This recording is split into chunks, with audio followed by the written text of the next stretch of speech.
When we think of the Old West, we imagine dusty saloons, daring shootouts, and outlaw gangs riding into the sunset. But behind the legends and lawmen lies a darker truth, one few people talk about.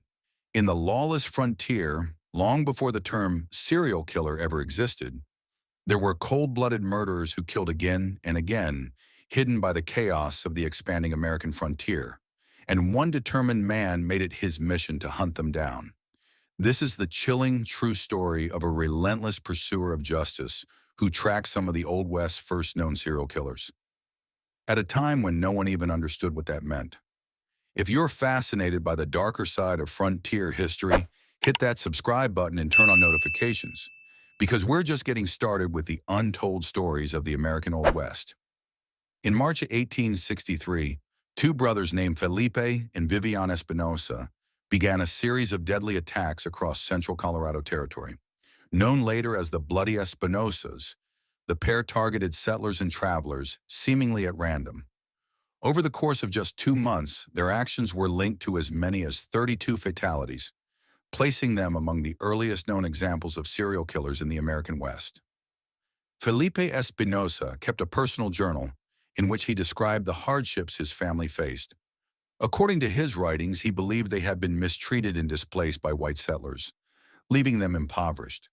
He also referred to a dream in which he claimed the Virgin Mary instructed him to take drastic action, stating a goal of ending the lives of 600 white Americans, whom he referred to as gringos.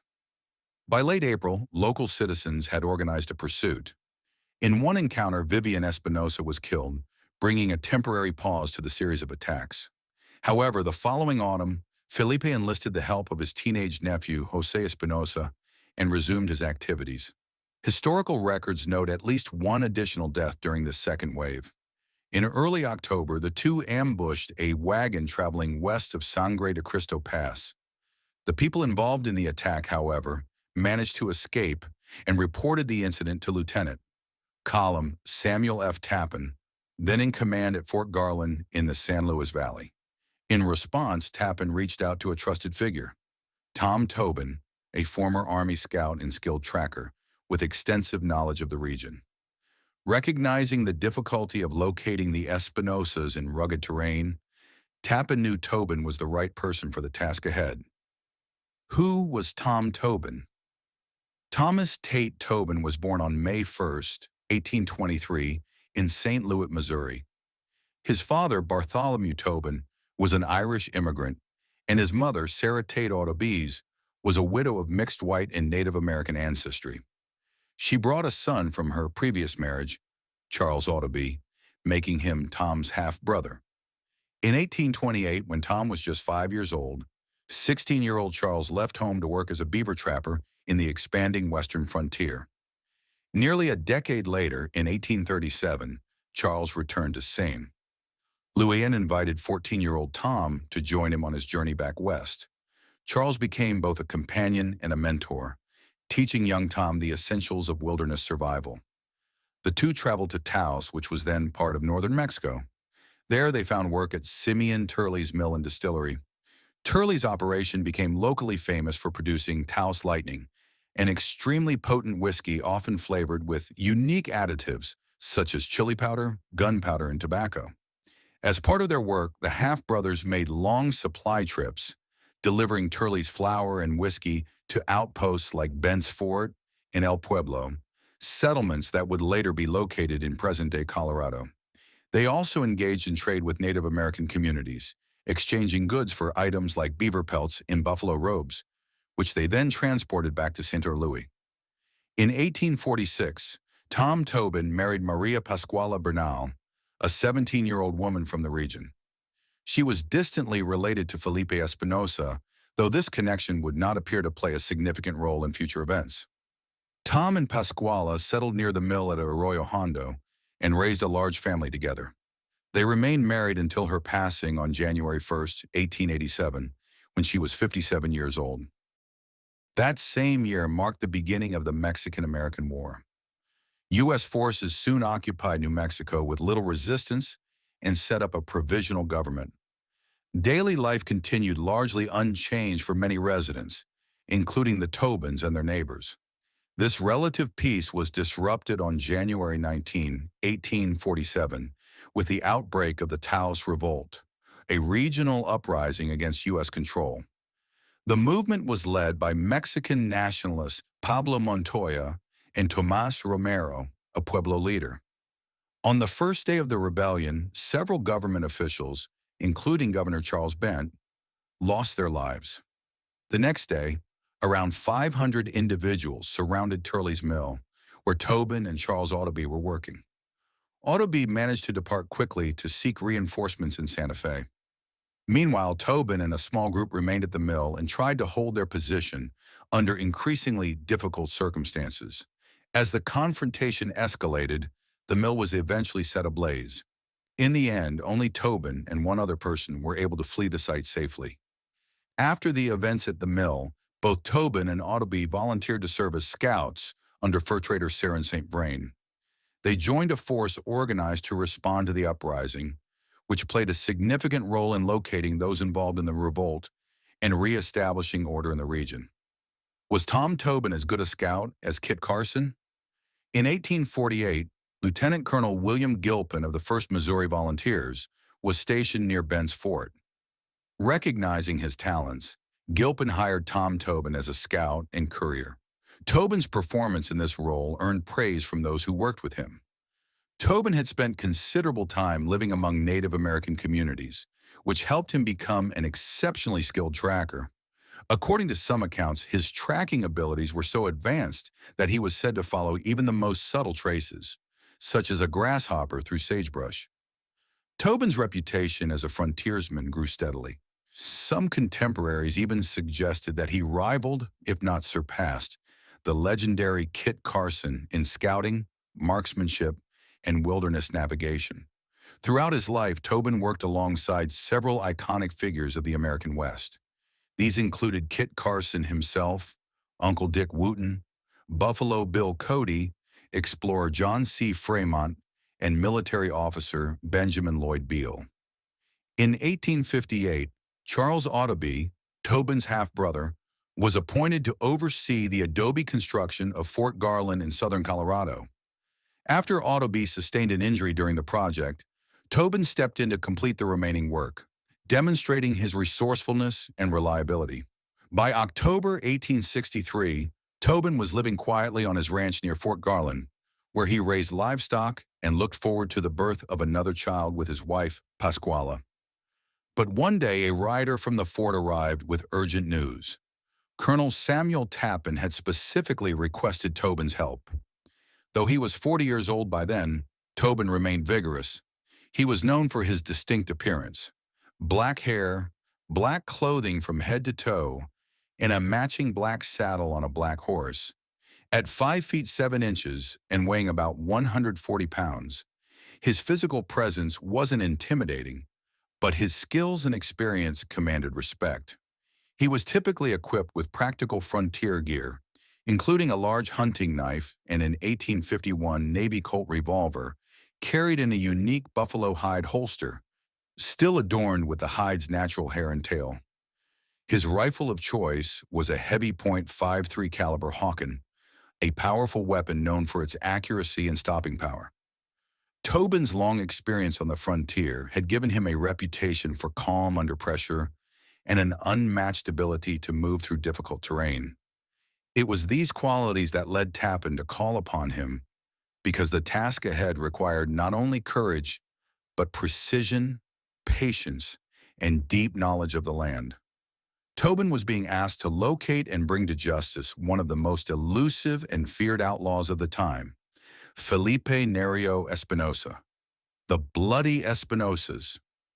On March the 16th, 1863, Franklin Bruce said goodbye to his wife in Canyon City, Colorado Territory, as he left for work at his sawmill along Hardscrabble Creek.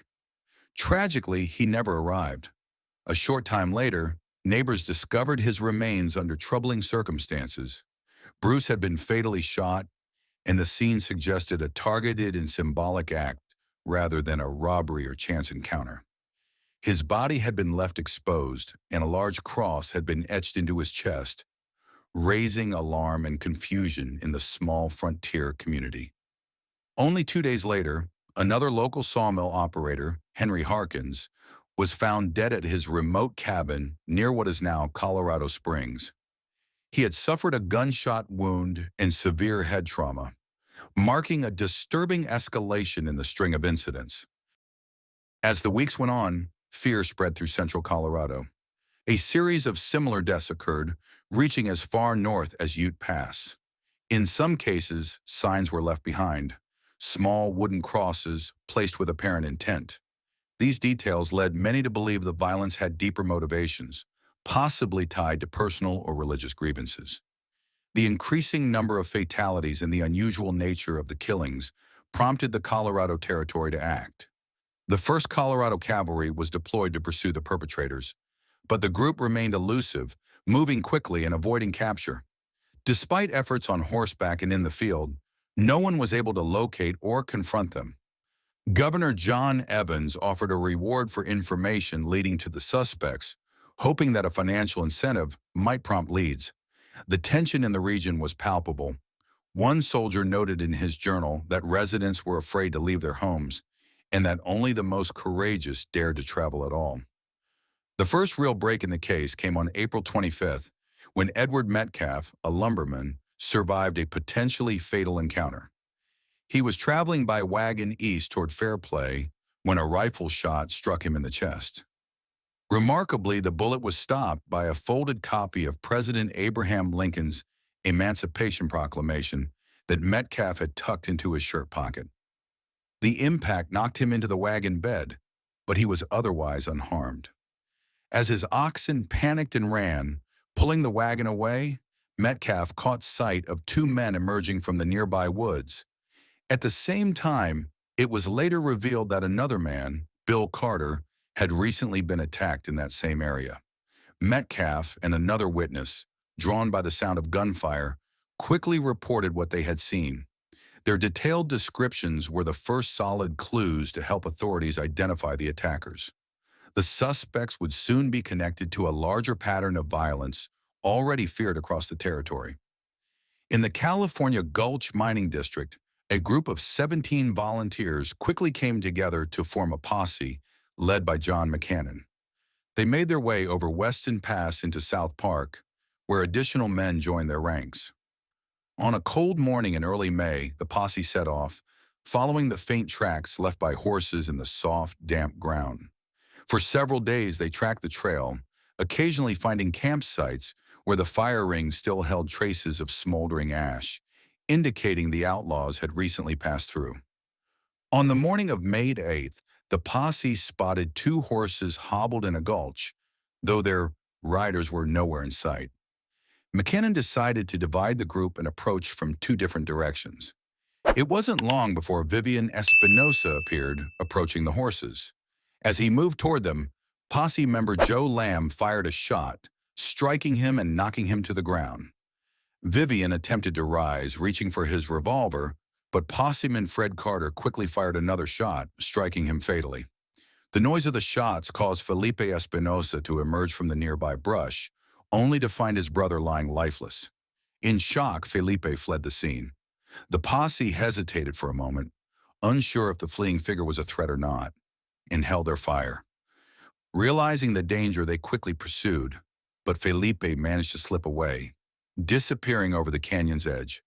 While the posse had not captured the more dangerous of the 2 brothers, they had at least ended Vivian's reign of terror. Among Vivian's belongings, the posse found a small pouch containing personal papers. This discovery provided authorities with key information, and in the weeks that followed, newspapers would begin to refer to the brothers as the Bloody Espinosas. As a symbol of their success, the posse severed Vivian's head and sent it as proof of their accomplishment, while they buried his body. With Vivian's death, the killing stopped, at least for a time. Many believed that Felipe had either perished or was gravely wounded, perhaps hiding somewhere in Mexico. Various rumors spread, including one suggesting that Felipe had returned to his brother's death site and taken his severed feet as a grim memento. Another claimed he had written a self-penned cryptic song boasting of his violent acts. However, by October, it became clear that Felipe had neither died nor abandoned his violent crusade. He returned to his outlaw ways, this time with his young nephew, Jose Vicente Espinosa, who was just 14 years old. One woman's terrible ordeal with the Espinosas. On October 10th, storekeeper Leander Philbrook was traveling west from Sangre de Cristo Pass in a buggy with his passenger, Dolores Lola Sanchez. They were en route from Trinidad, Colorado Territory to Costilla, New Mexico Territory, when they were ambushed by the Espinosas. The gunmen fired but missed their targets. Philbrook quickly fled on foot, scrambling up a steep mountainside, with Felipe and Jose Espinosa in hot pursuit. Meanwhile, Sanchez took shelter behind a large boulder. Soon after, two Mexican men appeared in a wagon down the road. Sanchez, still shaken, emerged from her hiding place and explained the situation to the wagon driver, Pedro Garcia. Garcia instructed her to climb into the back of the wagon for safety. She did so just as the Espinosas reappeared on the road, having lost sight of Philbrook. In a heated exchange, Felipe reportedly shouted at Garcia, demanding that he remove Sanchez from the wagon, threatening to open fire if he refused. Garcia, however, stood his ground. Sanchez, fearing for Garcia's safety, stepped down from the wagon, reassuring him that the Espinosas, though violent, would not harm her. She tried to calm the situation by speaking directly to the gunman. Despite her attempt to de-escalate the standoff, Felipe demanded that the men allow him to carry out his threats, telling them that if Sanchez were to die, they could tell everyone that the Espinosas were responsible. Though they spared her life, the situation took a darker turn. The Espinosas, showing little mercy, assaulted Sanchez and then bound her, promising to return after dealing with Philbrook. Philbrook, however, managed to continue evading capture. As the night fell, he made his way to Fort Garland. Meanwhile, Sanchez, though bound, managed to free herself. She then hid from her captors until the following morning, when she was able to signal a group of patrolling soldiers. They took her to the fort, where she met Colonel Tappan, who had been informed of the events. Colonel Tappan then sent for Tobin, a seasoned tracker. Tobin, recalling the meeting, remembered the orders to speak with Sanchez.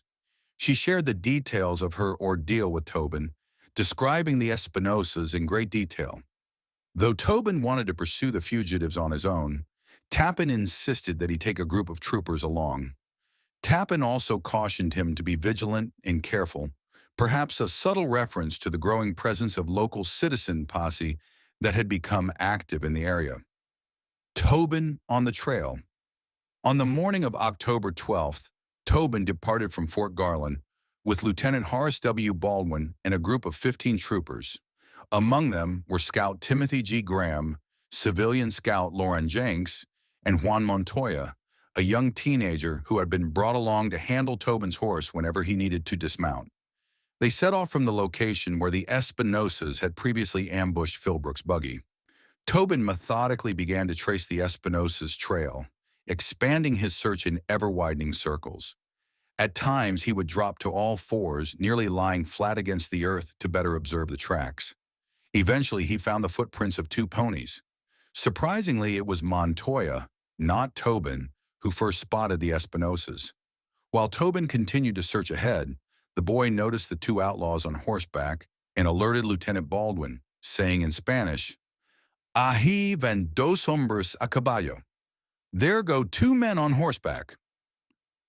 Unfortunately, Baldwin didn't speak Spanish, so by the time he understood the boy's warning, the Espinosas had already spurred their horses over a ridge and out of sight. Baldwin was left in frustration, unable to catch up.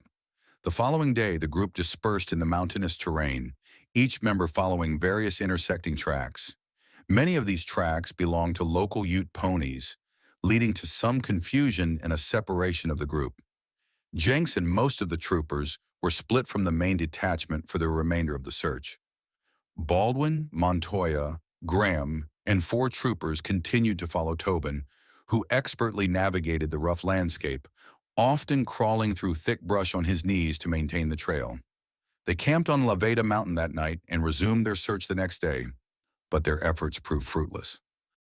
On October 15, the fourth day of their pursuit, Tobin followed the trail down Levada Creek, near what is now South Abeta Creek, close to the town of Levada. There he discovered the tracks of two oxen. Upon finding one of the oxen wandering loose, Tobin deduced that the Espinosas were likely using the other ox as a food source. However, the rough and densely wooded terrain made tracking particularly challenging. Tobin later recalled that he could only follow the trail by the broken twigs left behind. At times, he had to crawl under fallen timber to stay on the right path, carefully maneuvering through the thick forest as he continued the hunt. Tobin finds his target. As Tobin stepped into a clearing, he noticed birds circling overhead, a behavior that often signaled the presence of a carcass. He suggested to the others that the Espinosas had likely killed one of the oxen. Since the fallen timber was too thick to navigate on horseback, Tobin instructed the group to wait by a cluster of trees while he and Montoya crawled ahead. However, 3 troopers volunteered to join them, and the group proceeded together. After crawling for about 100 yards, Tobin identified the circling birds as magpies, known for scavenging at campsites. This confirmed that the Espinosas were nearby. Tobin cautioned the soldiers to remain silent and not fire their weapons unless directed otherwise. He then crept forward alone. Taking cover behind a fallen log, Tobin was able to observe the camp. He saw Felipe, identifiable by his thick beard and a prominent scar running down his left cheek, hunched over a campfire. Nearby, the carcass of the ox hung from a willow tree. As Tobin watched, Felipe rose from the fire to carve meat from the ox's rear leg, returning shortly to the flames.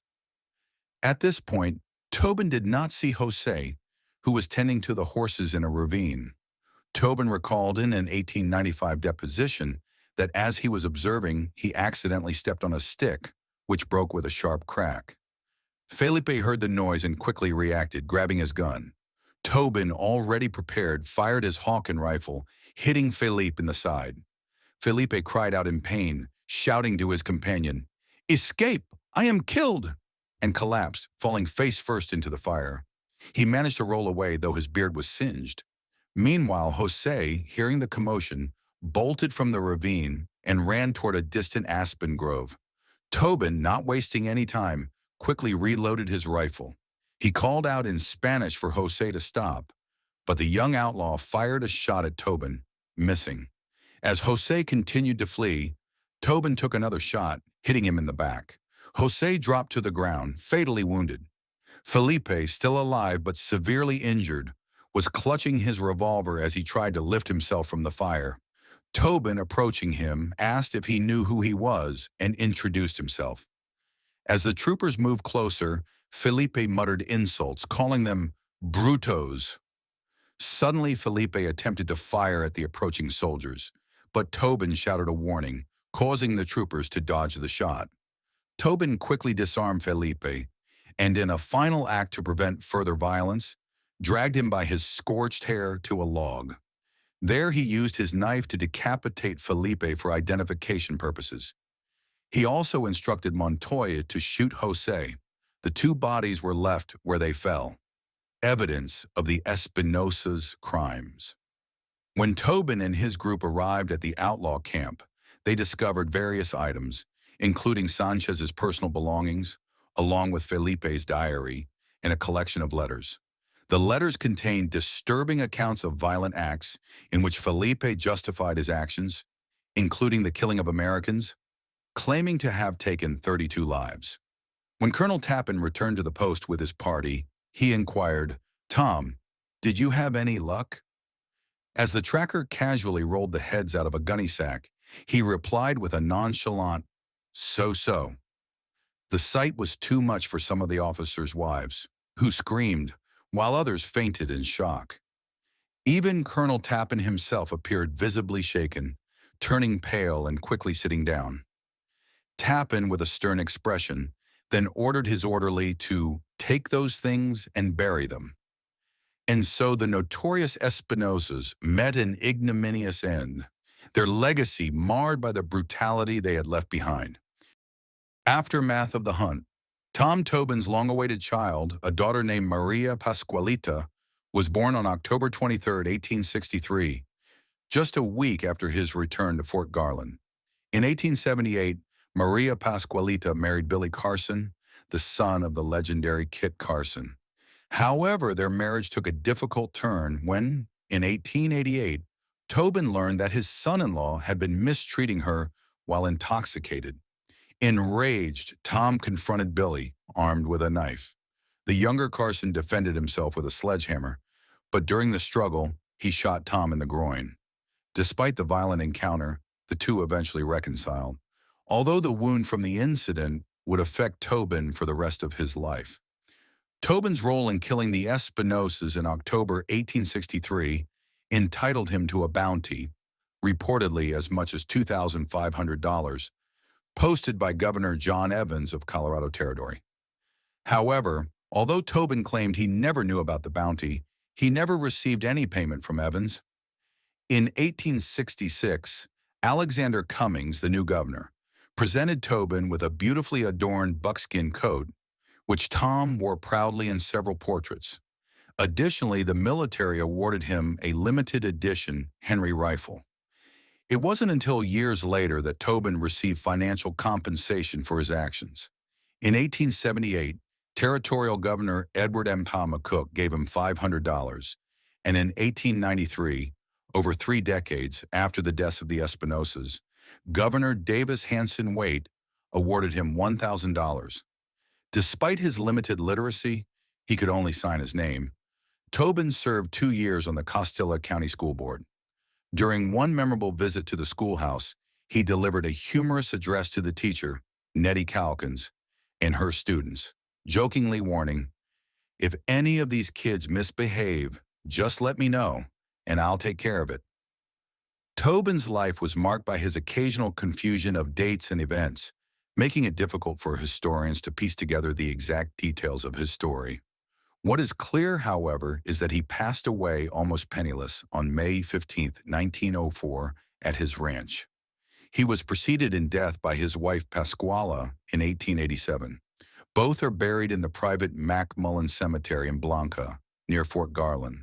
Though Tobin is not widely remembered today, especially when compared to his contemporary and relative, Kit Carson, his tombstone bears a birth date that differs from historical records, and his last name is misspelled as Tobin. Tom Tobin's story, though often overshadowed by the legends of others, is one of resilience, complexity, and quiet heroism. If you found this story as captivating as we did, be sure to subscribe to our channel for more tales from the Wild West. Don't miss out on the hidden gems of history. Subscribe now and stay tuned for more incredible stories of the frontier.